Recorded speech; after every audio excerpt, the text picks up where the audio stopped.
Querido Padre, queremos darte gracias por estar en tu casa, por disfrutar estos momentos en familia y queremos pedirte, Señor, tu bendición y tu unción en esta mañana a través de tu Espíritu Santo y que lo que aquí aprendamos hoy provenga del cielo y llene nuestras vidas y nos motive, Señor, a acercarnos más a ti y a quienes te necesitan. En el nombre de Jesús, amén.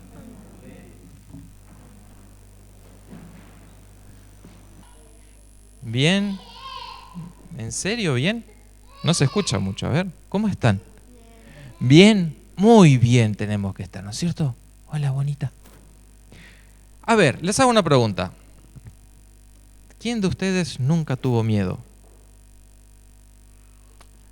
Ah, el sábado pasado me parece que algo le hablaba un gigante a ustedes de que eran todos unos miedosos, ¿no es cierto? ¿Sí? Bien, yo también escuché la historia esa por la radio. Todos tenemos miedo a algo en algún momento. ¿Saben cuál es el miedo que yo tengo? Aunque me ven un poco grande ya, le tengo miedo a dos cosas. A la altura, es una, y otra a la oscuridad. Aunque parezca mentira, con lo grandote que soy, todavía me da miedo la oscuridad. ¿Saben? Ah, también. ¿Qué problema? Sí, por eso no le tenés que contar. Bien. Hay personas, ¿saben?, que tienen miedo, así como yo, a la altura. Otros le tienen miedo a volar. Había un señor que le tenía tanto miedo a subirse a los aviones, y él dirigía un equipo de fútbol, que vieron que los equipos cuando tienen que jugar de una ciudad a otra, lo hacen volando en avión. Pero este director técnico no se podía subir del terror que le tenía. Así que ¿saben cómo solucionó el problema? Se compró un colectivo. Y entonces él llevaba en su colectivo a todo el equipo de un lugar a otro. Hay personas que le tienen miedo a los bichos. ¿A ustedes les gustan los bichos? Las arañas, las cucarachas, las serpientes. No son muy bonitas, ¿no es cierto? A otros le tienen miedo a las ratas.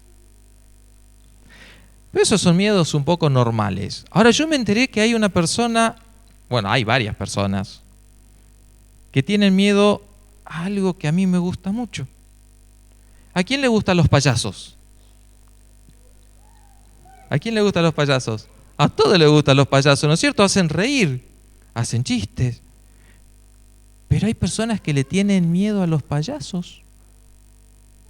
Si ven un payaso empiezan a temblar y quieren salir corriendo. Saben que los miedos son algo muy común en todas las personas, en los chicos y en los grandes. Todos los grandes tienen algún miedo. Si algún grande le dice que no tiene miedo, les está mintiendo. Todos tienen miedo de alguna manera. El miedo puede ser algo bueno, porque nos ayuda a mantenernos lejos de las cosas que son peligrosas. Por ejemplo, si le tenemos miedo al fuego, va a ser difícil que nos quememos. ¿No es cierto? Bien. Si le tenemos miedo por ahí a los lugares altos, no nos vamos a arrimar al borde de un precipicio para caernos. Nos va a mantener lejos. 5 años Entonces atrás. el miedo hasta ahí es una cosa buena. Pero el miedo es algo malo cuando no nos permite vivir tranquilos y sobre todo cuando nos lleva a alejarnos a veces de Dios, de Jesús. Y a los discípulos le pasó en un momento algo así. Estaba Jesús con los discípulos en el templo, en Jerusalén, que era un edificio hermoso, blanco, muy blanco, y tenía unas cúpulas de color que eran de bronce, muy pulido, que brillaban muchísimo como en el sol. Era muy hermoso ese lugar. Y los discípulos miraban cada detalle y le decían a Jesús, qué hermoso que es este templo. Y Jesús les empezó a hablar que dentro de un tiempito más adelante, ese templo iba a ser destruido. Pero no solo que el templo iba a ser destruido, y les dijo, y a ustedes la gente no los va a querer, porque como ustedes me quieren a mí, la gente los va a odiar y los va a perseguir. Y algunos de ustedes los van a meter en la cárcel, y por supuesto que ahí la alegría a los discípulos se les fue al piso y empezaron a tener miedo. Y Jesús después siguió diciendo y dice, y va a haber terremotos, y va a haber muchas guerras, y va a haber hambre.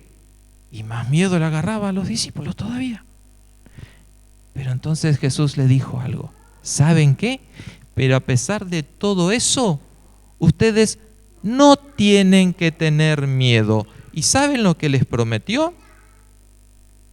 Les dijo, pero ni uno solo de los cabellos de su cabeza se perderá. Si se mantienen firmes, se salvarán. Y Jesús siempre cuidó a sus discípulos. Y cada uno de ellos, aunque después murieron, como todas las personas, tienen asegurado que van a estar en el cielo por la eternidad. En un lugar hermoso, maravilloso, donde no va a haber bichos que no den miedo, donde nadie va a tener miedo a la altura, a los payasos, a la electricidad o a lo que sea. No va a haber miedos de ningún tipo. No va a haber más enfermedad de nada. Va a ser un lugar hermoso. Y Jesús también nos promete a nosotros ayudarnos cuando tenemos miedo.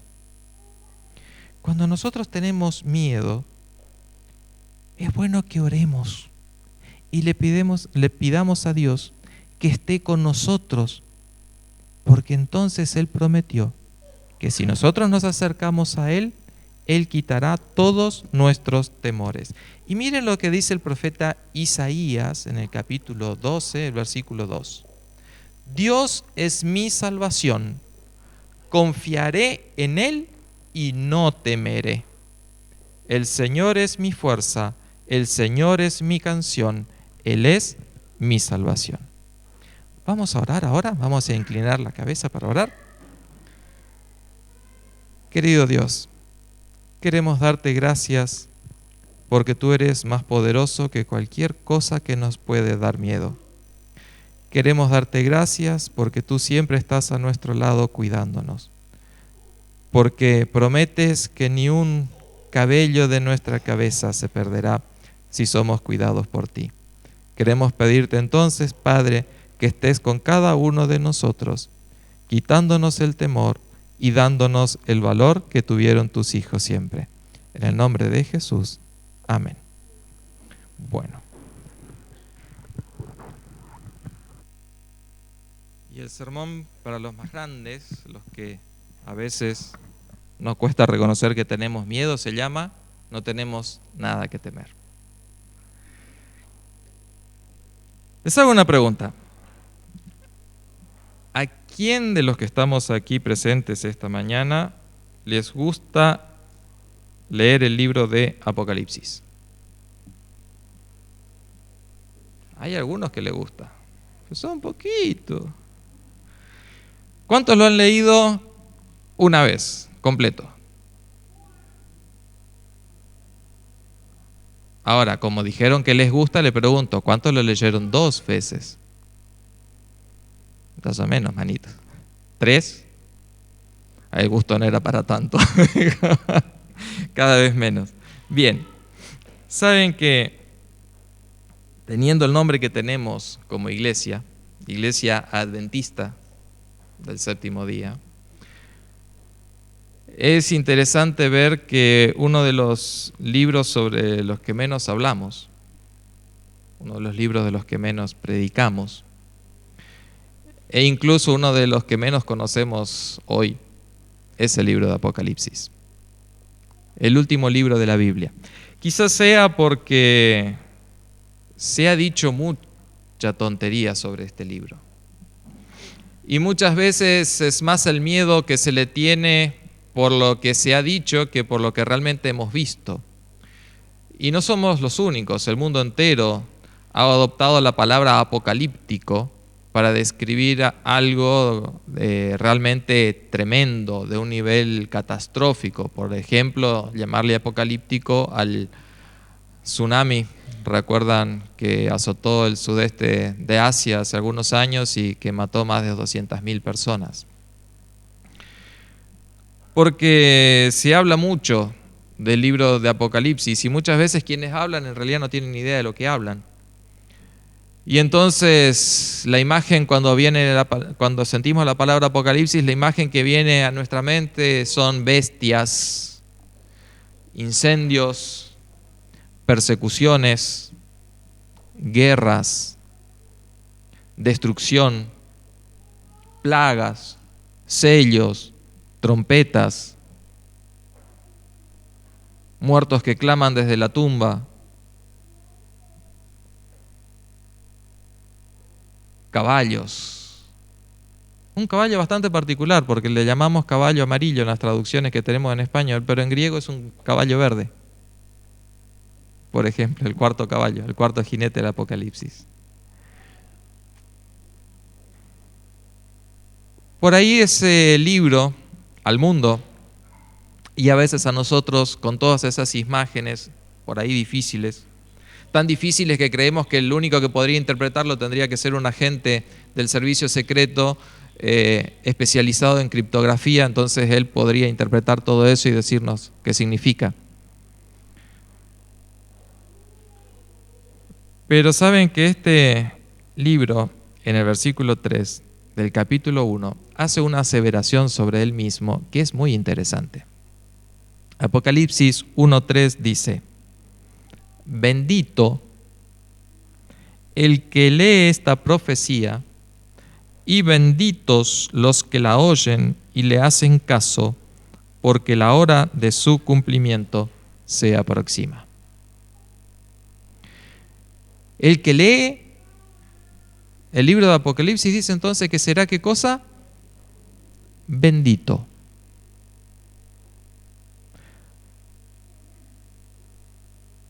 En esta mañana no vamos a analizar todo el libro de Apocalipsis. No es la intención ni el tiempo alcanza. Tendrían que ser muchas reuniones para poder hablar de este libro. Pero sí quiero invitarlos a que puedan disfrutar de algo muy especial, algo que me pasó a mí y quisiera que también lo puedan disfrutar ustedes. Yo soy nacido en la iglesia adventista y desde niño crecí teniendo miedo por el fin de la historia de este mundo, por lo que nosotros llamamos en nuestra jerga adventista el tiempo del fin. Pero si yo le digo que crecí teniendo miedo, les miento. Yo crecí teniendo terror. Literalmente, muy seguido de niño, yo tenía pesadillas con este tema. Por las barbaridades que escuché decir desde los púlpitos, de personas que queriendo quizás con buenas intenciones llevarnos a los que escuchábamos al arrepentimiento, lo hicieron a través del miedo. Una vez escuché en un sermón decir que a quienes tengan que sufrir por Cristo en el tiempo final y pertenezcan a la iglesia verdadera, iban a ser torturados con torturas inimaginables que ni siquiera en ese momento todavía existían. Como no quieren que tenga pesadillas. Para mí no era ningún evento gracioso, ni lindo, ni divertido pensar en la segunda venida de Jesús. Imagínate que venga y no me lleve y me tenga que quemar con toda la gente acá en el lago de fuego y azufre. No voy a negar que eso es lo que dice el Apocalipsis y no voy a negar que eso es lo que va a pasar.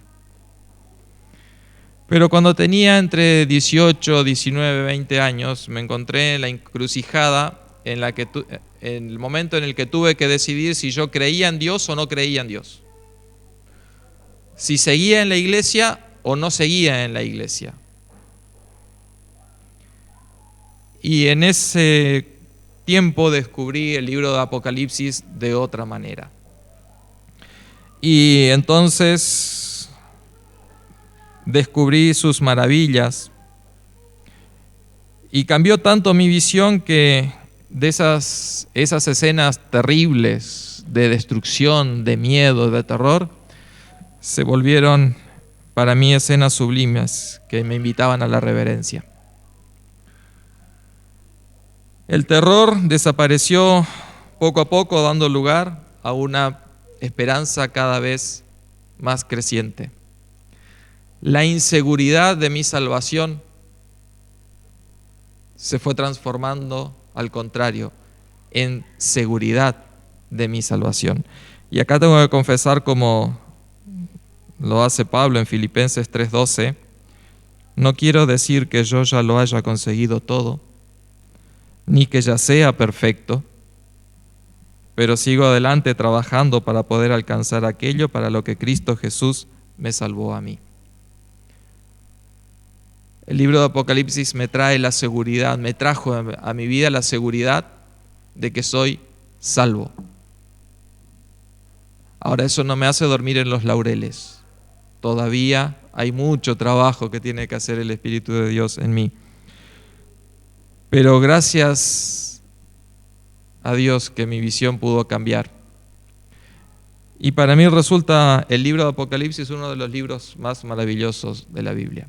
El libro de Apocalipsis está muy relacionado con otros dos libros proféticos del Antiguo Testamento. Uno es el libro de Daniel y el otro es el libro de Ezequiel. ¿Y por qué les hago referencia a esto? Normalmente se cree que el Apocalipsis habla del futuro, de lo que va a ocurrir más adelante.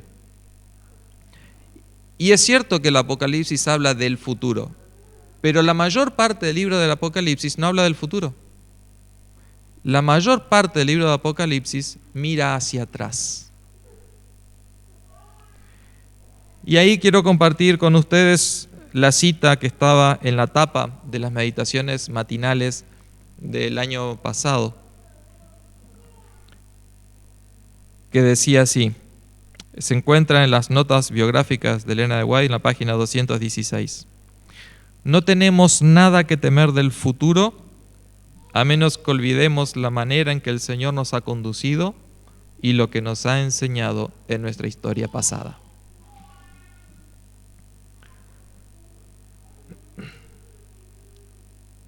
Y es que el Apocalipsis, como mira tanto para atrás, lo hace justamente para darnos seguridad para lo que nos va a mostrar que viene adelante. Por ejemplo, apenas pasa la introducción donde Cristo, Dios el Padre y el Espíritu Santo se presentan como obrando en la iglesia y saludando a los santos, aparecen las 7 iglesias. Y las 7 iglesias hablan de la historia de la iglesia cristiana desde la ascensión de Cristo hasta el día de hoy, hasta el tiempo final. Son 7 iglesias. ¿Nosotros en cuál estamos? En la última, en la séptima, en la Odisea.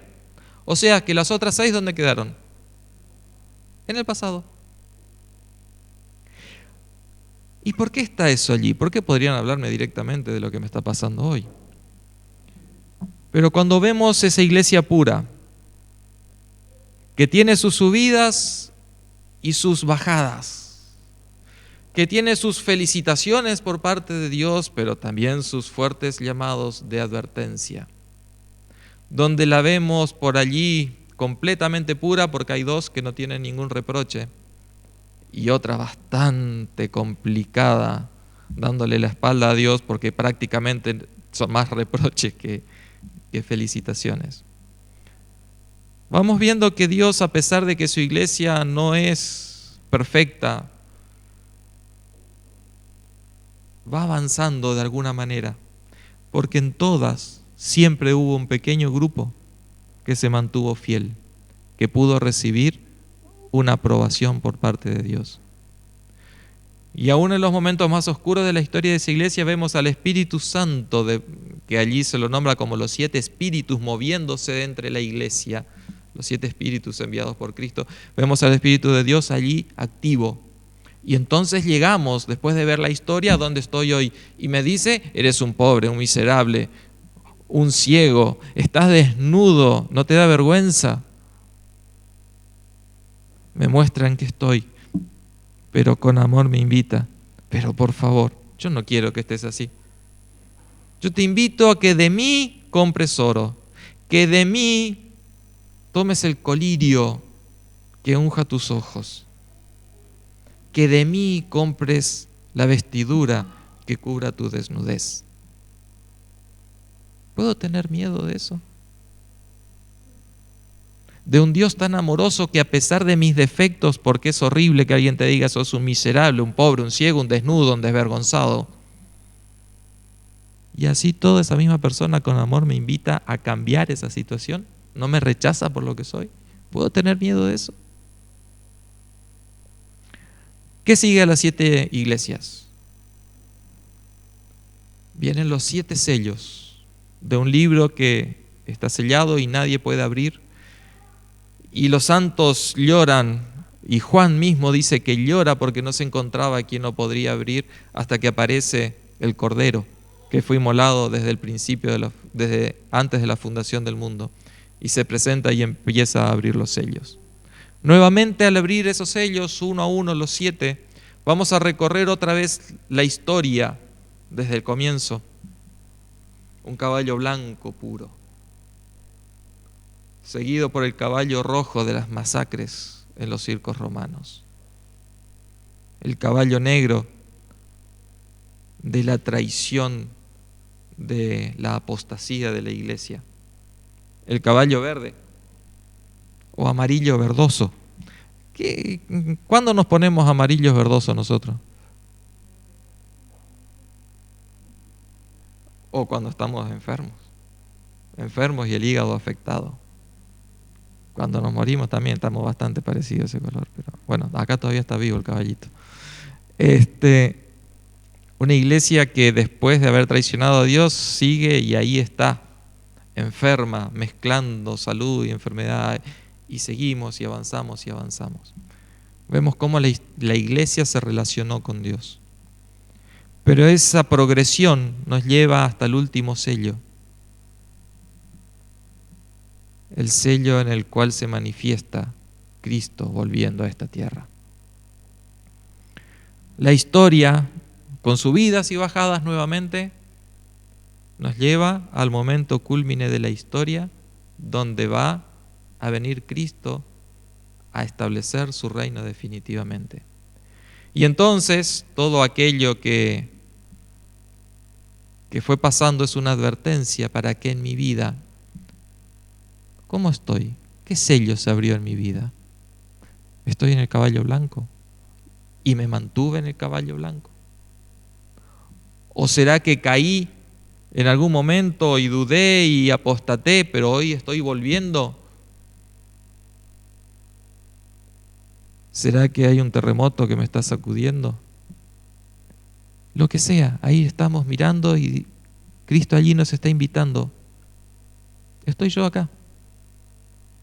Quiero que llegues al final, no que te quedes en todas estas cosas. Que llegues al final conmigo.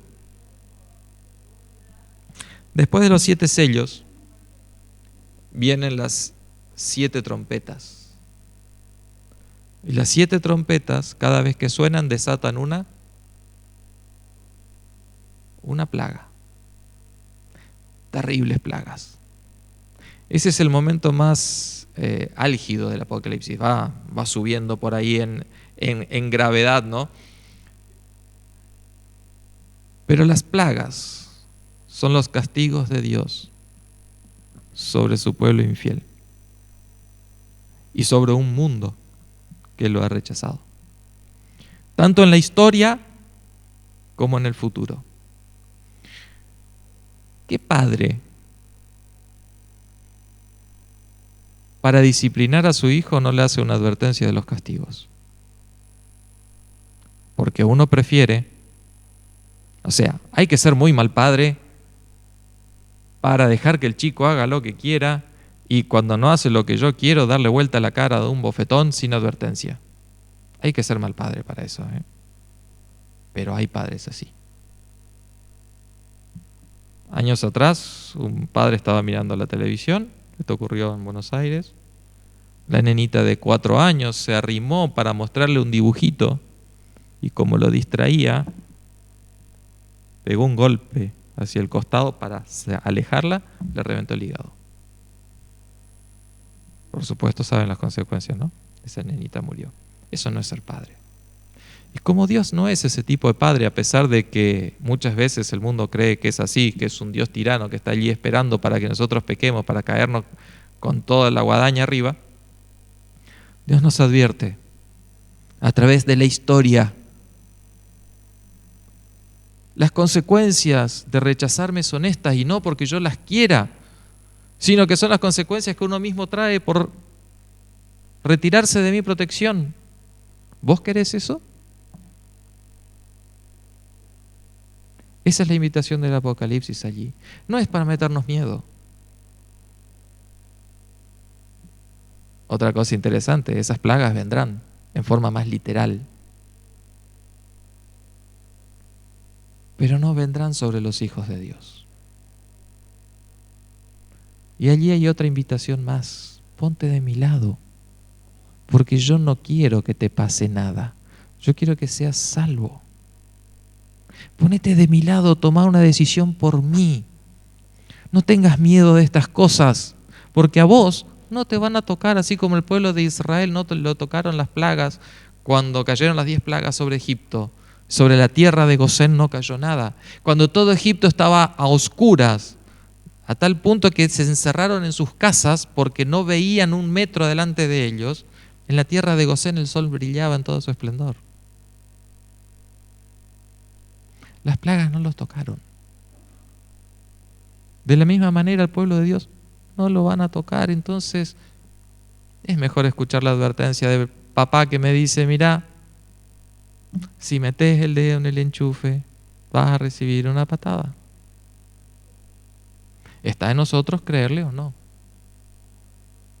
pero él como buen padre me invita y me advierte, y quiero esto, quiero que te vaya bien.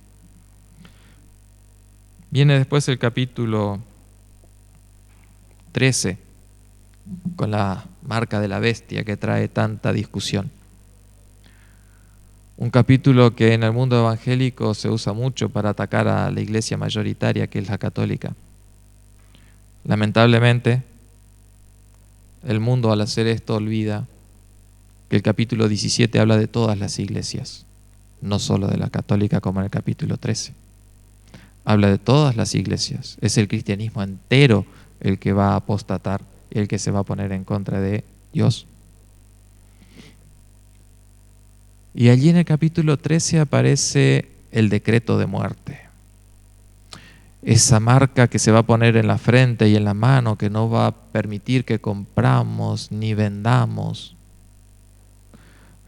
Vamos a quedar sin trabajo, no vamos a tener que darle a nuestra familia. Nos van a perseguir, van a poner una fecha para matar. Eso sí que me daba miedo. Y había algunos que decían: y hermanos, manden a sus hijos al club de conquistadores, no vengan para eso, porque no les voy a enseñar eso. Ahora les digo, envíen a sus hijos para el club de conquistadores para que aprendan a hacer marcas, para entonces saber, hacernos indicaciones dónde vamos a estar escondidos, pero que los otros no sepan. Y busquemos lugares, cuevas, espacios donde podamos guardar alimento para ese momento, y guarden latas. Yo le estoy diciendo la verdad, eso era lo que predicaban cuando yo era chico. Por eso le decía que no era miedo, era terror lo que tenía. Y llegar al Apocalipsis y encontrarse con esto, recordando que el Apocalipsis apunta para atrás, nos hace pensar en dos situaciones similares. ¿Recuerdan a Elías cuando lo perseguía Acab y Jezabel? En el arroyo de Querit no tenía cómo comprar ni vender comida. Sin embargo, los cuervos le traían la comida. Dios no desamparará a su pueblo. El mundo intentará matarlo de hambre, pero les puedo asegurar que vamos a comer mejor que todos ellos. Es la promesa de Dios. Y sobre el decreto de muerte y las torturas y la cárcel, hay mucho de invención humana, aunque es cierto que habrá mártires, muy pocos mártires. Si leemos el libro del conflicto de los siglos va a quedar muy claro eso. Pero la mayor parte del pueblo de Dios va a ser eximido de eso. ¿Recuerdan la historia del rey Asuero que se casó con Esther? Esther fue llamada justamente para un momento especial de la historia donde un decreto de muerte pendía en tal día, a tal hora. Todos tienen permiso de matar a los judíos. Bueno, acá, en tal día, a tal hora, capítulo 13 de Apocalipsis, se va a establecer una fecha para matar a todos los que quieran, los que reciban, dice, la marca de Dios. El sello de Dios, los que tengan el sello de Dios y no tengan la marca de la bestia en su frente o en su mano. Pero así como ese pueblo de Israel fue liberado ese día y a esa hora, de la misma manera el pueblo de Dios lo será al final. Dios nos dijo a través de Elena de White, no tenemos nada que temer del futuro, a menos que olvidemos la manera en que el Señor nos ha conducido y lo que nos ha enseñado en nuestra historia pasada. Si no miramos para atrás, si no conocemos nuestro pasado, va a ser difícil que podamos confiar en el futuro. Por eso necesitamos conocer este libro de una etapa a la otra, pero por nosotros mismos, no por lo que nos digan. Ni siquiera tomen como verdad absoluta todo lo que yo diga hoy. Vayan después, cuando salgan de acá, agarren sus Biblias, busquen, lean, investiguen, a ver si lo que yo digo es verdad. Y hagan eso con cada persona que se pare aquí adelante. Nunca dejen que otro ser humano piense por ustedes. Nunca dejen que otro ser humano establezca las verdades espirituales. Solamente lo pueden hacer Dios, el Espíritu Santo y su palabra. Nada más. Pasado el capítulo 13, 14, 15, 16, 17, llegar hasta el 18, con todo el desenlace, ahí sí está el futuro. Si quieren saber qué va a pasar en el futuro, recién capítulo 13 al 18 de Apocalipsis van a tener bien claro lo que va a pasar. Cómo el mundo se va a dividir entre los que están a favor de Dios y los que están en contra. Cómo los que están a favor de Dios van a trabajar incansablemente predicando para tratar de traer más gente que estaba rechazando a Dios, traerlos al pueblo de Dios. En el capítulo 18 está la invitación, salgan de Babilonia, pueblo mío. ¿Recuerdan cuando Cristo dijo, tengo otras ovejas que no están en este redil, a las cuales tengo que atraer? Pues va a ser la iglesia la que va a hacer eso. Capítulo 18 de Apocalipsis. Y después de eso viene el desenlace magnífico del libro. Capítulo 19, las bodas del Cordero. Milenio, o sea, destrucción del pecado, milenio y las bodas del Cordero. Cristo viene a esta tierra, lleva a sus santos al cielo, destruye todo lo que el hombre todavía dejó en pie, porque si vamos al capítulo 11 de Apocalipsis, dice que Dios va a venir a destruir a los que destruyen la tierra. Lo poco que dejemos sin destruir lo va a terminar de destruir Él. Y va a haber un solo ser en esta tierra con vida, que va a ser Satanás, viendo la condición a la que llevó esta tierra y viendo las consecuencias de su pecado y de su rebelión. 1000 años va a tener para pensar en eso. Aquí no existen los 1000 años de paz. Si leemos bien el Apocalipsis, no existen los 1000 años de paz aquí en la tierra. Ese reino de Cristo acá, que Él bajará y reinará 1000 años en la tierra, capítulo 19 de Apocalipsis los desmiente completamente.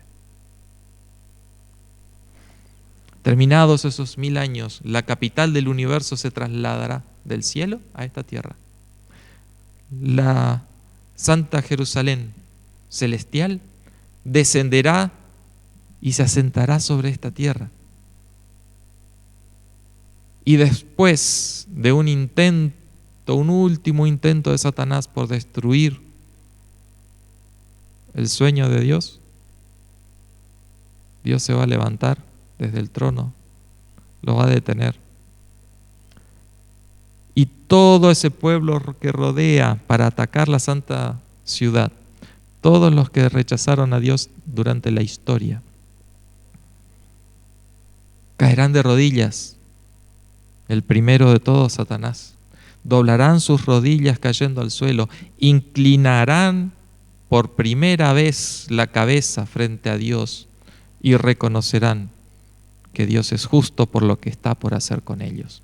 Y reconocerán que la sentencia que está por caer sobre ellos de destrucción eterna es justa. Y allí Dios va a destruir el pecado para siempre. ¿Puedo tener miedo de eso? ¿Cómo puedo tener miedo que Dios destruya para siempre el pecado cuando estoy sufriendo todos los días las consecuencias de que exista?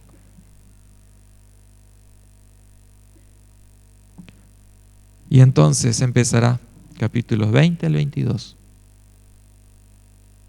un cielo nuevo y una tierra nueva, maravillosa.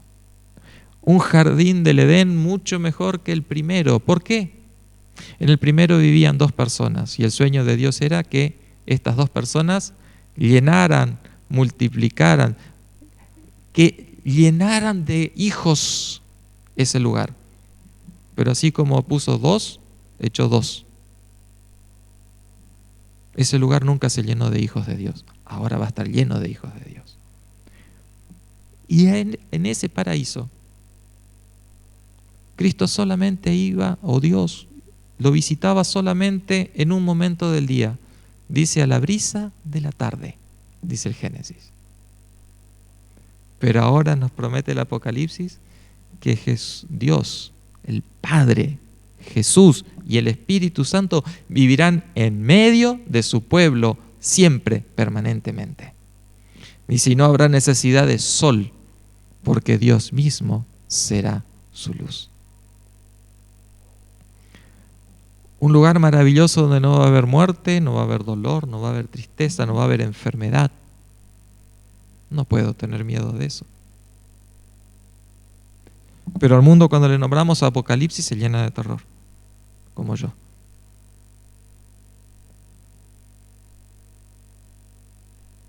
Finalmente, Juan ya no da más. Aunque al principio lloró y en algún momento se angustió al ver todo este desarrollo, porque para él sí era todo futuro, no para nosotros. Mira el desenlace final, mira el cuadro completo y explota en el anteúltimo versículo de la Biblia. Esta expresión es una explosión de esperanza, es una explosión de gozo, es una explosión de impaciencia por ver cumplido todo eso que está viendo. Y termina, a ver, Apocalipsis, capítulo 22. Vamos a abrir la última página de nuestra Biblia.